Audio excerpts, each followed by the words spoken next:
Hi, Mel here, and today I'm taking you along with me for a look at Icelandair Saga Lounge at Keflavik International Airport in Iceland. I was able to spend some time in the Saga Lounge recently, and some of the unique features in the lounge really surprised me. If you want to get a peek at the Saga Lounge for yourself, then stick with me as I bring you on a quick tour. This past August I had the chance to experience Iceland for the very first time, and it was one of the most amazing places I've ever traveled to. For the trip home, I upgraded my Icelandair flight to Saga Class by using Icelandair's Class Up program. Since my bid was successful, I was entitled to both a Saga Premium seat on my flight, as well as the use of the Saga Lounge before my departure. If you're interested in seeing my full review for that flight and hearing my views on whether I thought the upgrade was worth the money, you can find the link to that video in the description below. But for now, let's get back to our tour of the lounge. The Keflavik Airport consists of only one terminal, and it's pretty easy to find your way around if you follow the signs. The lounge itself is located on level 3 of the airport, near the border control area. It can be accessed by the stairs or escalator that are located there, and I believe that there is an elevator nearby as well. After getting to the 3rd floor and walking the corridor, you arrive at the Saga Lounge. As you enter, you're greeted by the large blue Saga Lounge sign, as well as a welcome desk. As soon as I passed the desk, I was struck by the size of the lounge. You also can't miss the huge boulder, and what a great choice that was by the designers. I think it's the perfect centerpiece for an Icelandic lounge. The large square-shaped space is nearly 15,000 square feet, and the Nordic design combined with the integration of natural elements makes the space feel surprisingly peaceful and relaxing. To understand the layout of the Saga Lounge better, let's look at Icelandair's diagram of the lounge. You enter the lounge here. Immediately to your far right is a long hallway with bathrooms and showers. The eating area, which includes food, drinks, and tables, is also to your right. And the rest of the space is filled with many different seating areas, a couple of beverage stations, and a child's play area. It immediately struck me how many different seating areas there were throughout the room, and strangely, how empty the room felt. I think most of us have gotten used to crowded lounges these days, but this was a very different experience. I had my pick of seats, and all the options were really well thought out. They have almost any type of seating you could want. It's all really comfortable, and each seat is equipped with a nearby power outlet. And there's plenty of natural light and views of the runway that make the stay even more pleasant.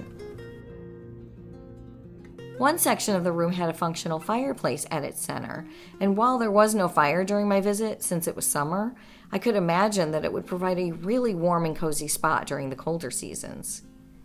As I pointed out earlier, the lounge also has a large eating area with many different table options. The food selections were presented as a self-serve buffet. There were both hot and cold food options available, and I would say that overall, I thought the food was decent but not particularly special.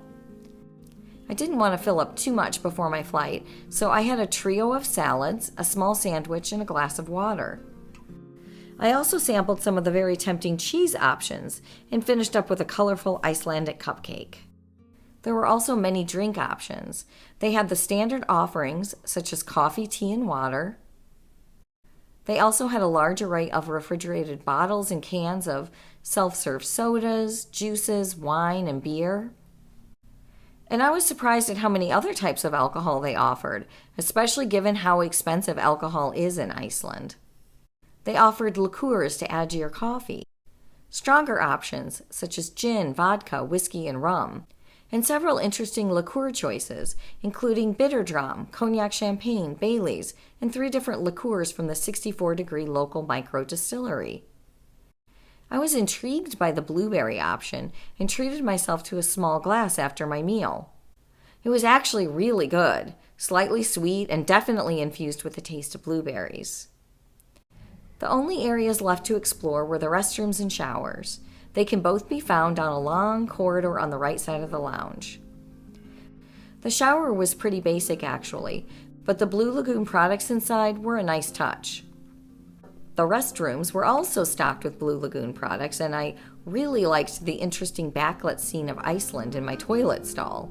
That was a first for me. So what's my overall assessment?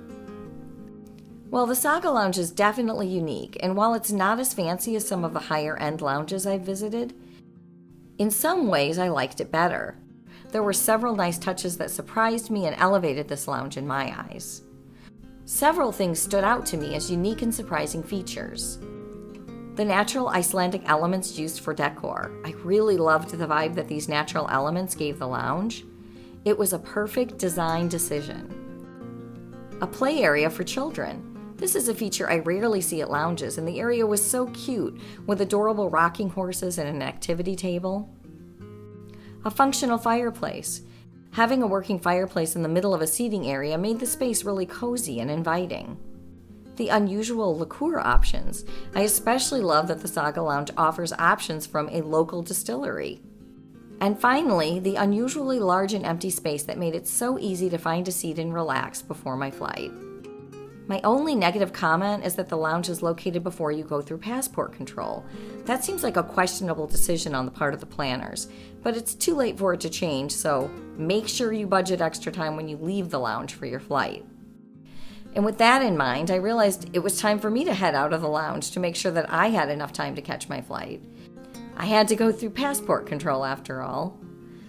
I hope you found this video to be useful. Please hit the like button and subscribe if you want more content like this. And if you've had a chance to visit the Saga Lounge, comment below with your thoughts. Also, if you have any questions or suggestions for future videos, let me know. Until next time, happy travels.